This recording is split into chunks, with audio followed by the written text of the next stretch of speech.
Hello students, welcome to fluid mechanics video lecture.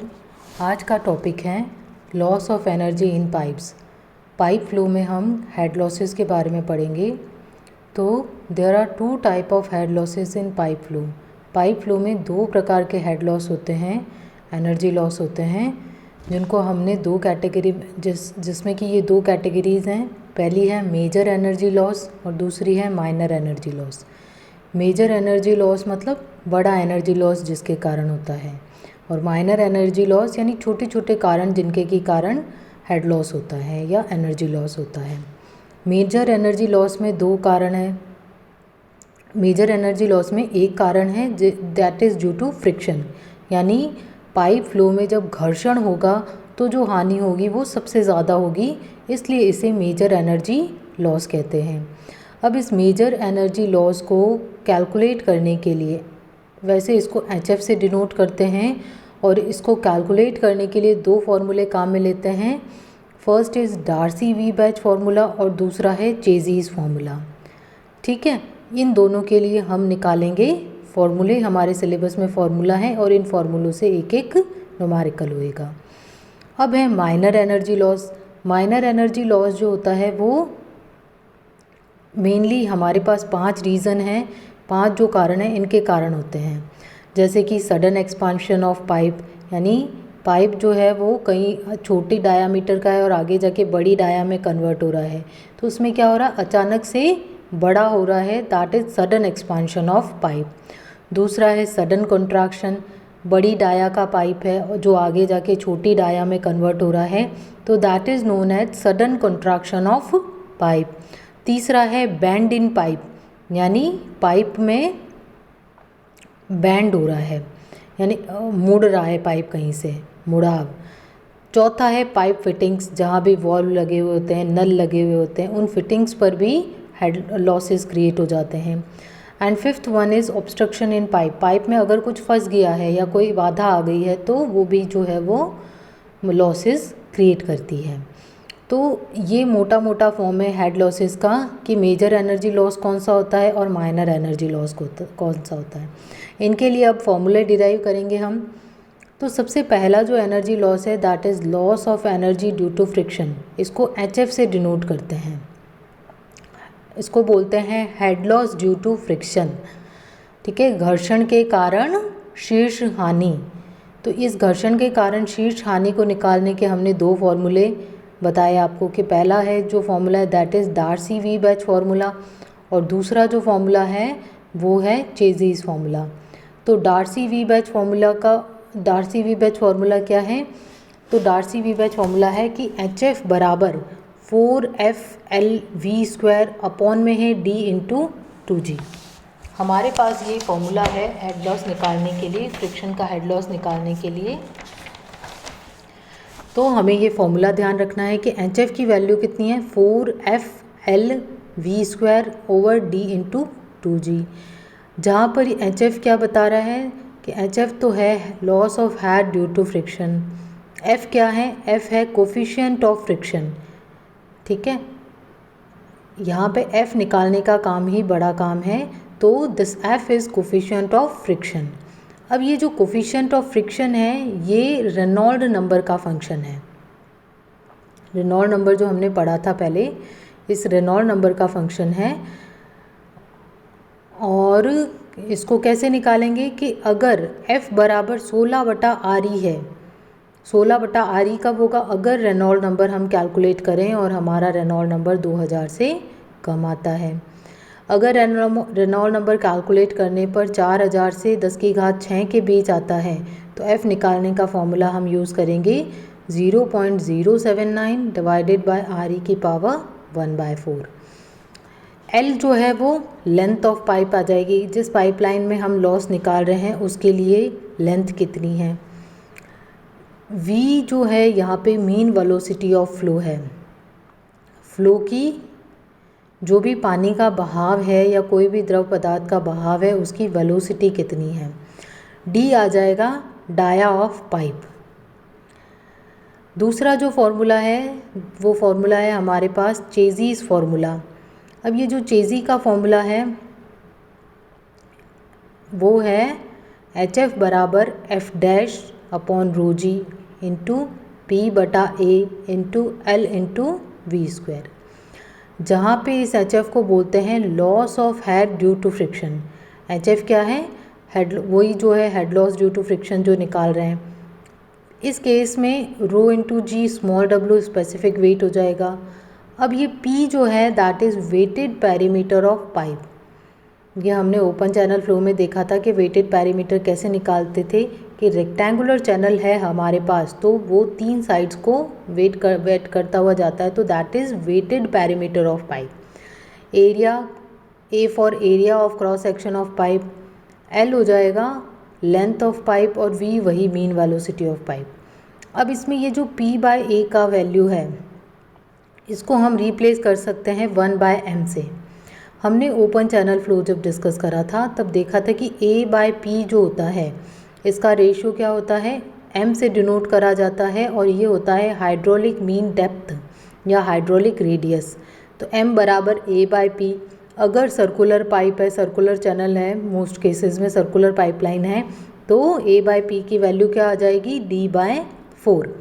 तो इस A/P को रिप्लेस करके हम लिख रहे हैं 1/m। इसको जब v के लिए सॉल्व करा तो v is equals to square root में rho G upon F dash into M into H F बटा एल। अब ये जो रो जी अपॉन एफ है इसको बोलते हैं चेजीज कांस्टेंट, और ये जो एच एफ बटा एल है this is known as loss of head per unit pipe. तो फाइनल फॉर्मूला क्या आ जाएगा v के लिए कि c स्क्वायर रूट में m इंटू आई। चेजी का फॉर्मूला आ गया v बराबर सी रूट एम आई, जहाँ पर ये c हो जाएगा स्क्वायर रूट में रो जी बटा एल, i हो जाएगा एच एफ बटा एल, और m जो है that is hydraulic mean depth. Circular pipe के लिए हाइड्रोलिक मीन डेप्थ की वैल्यू हो जाएगी D/4।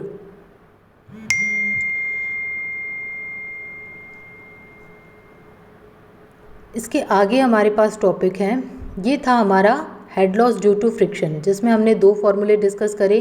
फर्स्ट वन था loss of friction loss, first one था डार्सीज फार्मूला और दूसरा था चेजीज फार्मूला। अब दूसरे जो लॉसेज है that is minor energy losses या माइनर हेड लॉसेज। जैसे कि हमने पहले भी डिस्कस करा कि माइनर एनर्जी लॉस जो है छोटे छोटे लॉसेज होते हैं जो कि किसके कारण अकर होते हैं कि अगर वेलोसिटी और फ्लो डायरेक्शन में चेंज हो रहा है तो ये जो है लॉस ऑफ एनर्जी अकर हो जाएंगे। पाइपलाइन में जो वाटर फ्लो कर रहा है या कोई भी द्रव पदार्थ फ्लो कर रहा है तो उसकी वेलोसिटी और फ्लो डायरेक्शन में चेंज होते ही उसमें लॉस ऑफ एनर्जी क्रिएट हो जाएगा। तो कौन कौन से कारण हैं हमारे पास, टोटल 7 कारण हैं।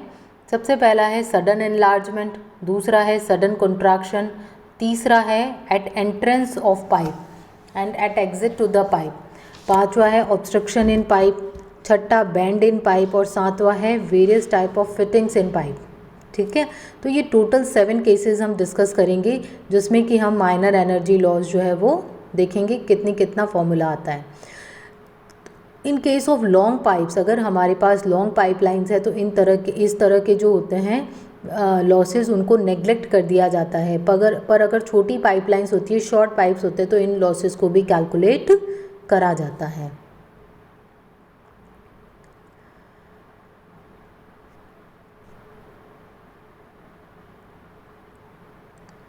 तो पहला जो लॉस है हमारा that is loss of head due to sudden enlargement. Sudden enlargement के कारण कैसे लॉस होता है, तो एनलार्जमेंट का मतलब होता है पाइपलाइन जाके कहीं बड़ी हो रही है, यानी छोटा पाइप है, जैसे सेक्शन 1.1 पर पाइप की डाया है D1 और उसका एरिया हो गया A1। सिमिलरली सेक्शन 2.2 पे पाइप गया तो पाइप की डाया बढ़ गई और D2 डाया हो गई, तो वेलोसिटी जा रही है V1 और दूसरे में वेलोसिटी हो गई V2। तो हमने इस पाइपलाइन में क्या करा, एक सेक्शन ले लिया 1.1 और 2.2 के बीच में और इस सेक्शन को बोल दिया कंट्रोल वॉल्यूम। तो जहाँ से डाया चेंज हो रही है उसके कॉर्नर्स पर वी कैन सी दैट यहाँ पर एक छोटी छोटी इडीज़ क्रिएट हो रही है। इन इडीज़ को बोलते हैं भंवर, टर्बुलेंट इडीज़ क्रिएट होती है। ये इडीज़ ही जो है वो सडन एनलार्जमेंट के कारण जो हेड लॉस होता है उसके लिए रिस्पॉन्सिबल होती है। तो टर्बुलेंट एडीज़ के कारण लॉस ऑफ हेड होता है। अब हमने क्या करा, ये जो सेक्शन डायग्राम में ले रखा है 1 एंड 2 इन दोनों पर हमने अप्लाई करा है बर्नौलीज़ थ्योरम। बर्नौलीज़ थ्योरम में हम इसमें जो है लॉस को भी ऐड करेंगे। तो P1 बटा rho G plus V1 square over 2G plus Z1 बराबर P2 बटा rho G plus V2 square over 2G plus Z2 plus HE।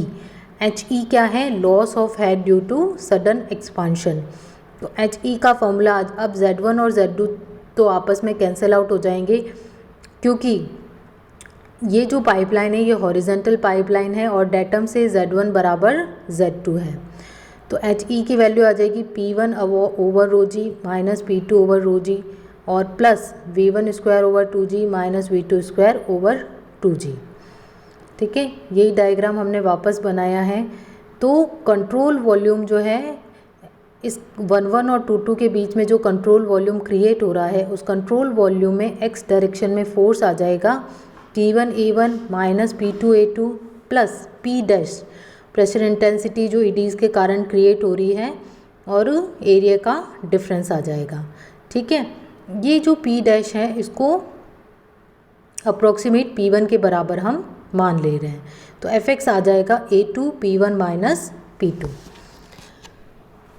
अब सेक्शन 1 पर हम मोमेंटम पर सेकेंड कैलकुलेट करेंगे और सिमिलरली सेक्शन 2 पर मोमेंटम कैलकुलेट करेंगे। तो मोमेंटम पर सेकेंड हो जाएगा मास इनटू वेलोसिटी।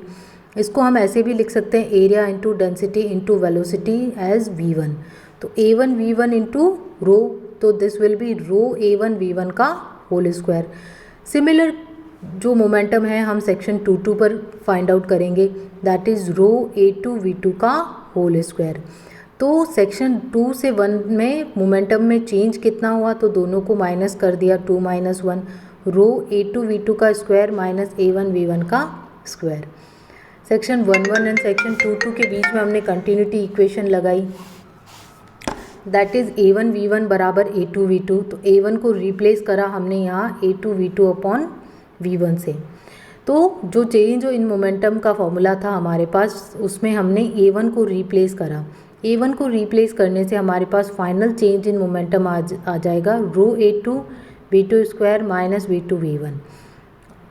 अब ये जो नेट फोर्स आएगा कि इस कंट्रोल वॉल्यूम में नेट फोर्स कितना काम कर रहा है, that is rate of change of momentum.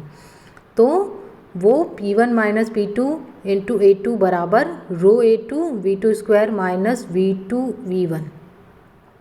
इनको सॉल्व करने पर we get the P1 minus P2 over rho G बराबर V2 square minus V2 V1 over G। तो हेड लॉस कितना आ जाएगा, इसको हेड लॉस में कर रख देंगे कि HE बराबर क्या है, P1 माइनस P2 बटा rho G plus V1 square minus V2 square over 2G। ठीक है, तो ये जो P1 माइनस P2 आया है, इसको V2 स्क्वायर जो हमने rate of change of momentum निकाला है उससे रिप्लेस कर देंगे। तो इसको फाइनल सॉल्व करने पर we get the formula V1 minus V2 का होल स्क्वायर अपॉन 2G। तो दिस इस HE के लिए यानी loss of head due to expansion के लिए हमारे पास जो आया है formula, that is V1 minus V2 का होल स्क्वायर बटा 2G। ये इसका फाइनल फॉर्मूला है। Thank you. इसके